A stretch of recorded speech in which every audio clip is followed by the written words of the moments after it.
ენერგეტიკის მინისტრმა კახი კალაძემ და ენერგეტიკის აკადემიის პრეზიდენტმა რევაზ არველაძემ ურთიერთთანამშრომლობის მემორანდუმი გააფორმეს დოკუმენტი სამინისტროსა და აკადემიის ენერგოსექტორის განვითარებასთან დაკავშირებული საკითხების შესწავლას და გადაწყვეტილების პროცესში თანამშრომლობას ითვალისწინებს.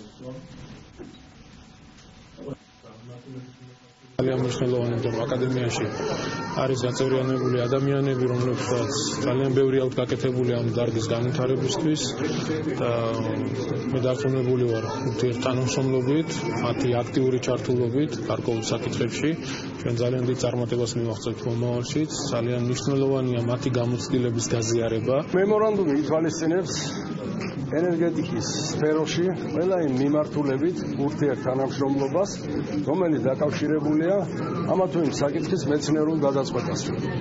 ისე მსოფლიოში არ არსებობს არცერთი ქვეყანა, სადაც ნებისმიერ დარგს და განსაკუთრებით სათბობ ენერგეტიკულ კომპლექსს არ გააჩნდეს რაიმე სტრუქტურა, რომელიც მუშაობს ენერგეტიკის ექსპლუატაციის და შემდგომი განვითარების საკითხებზე.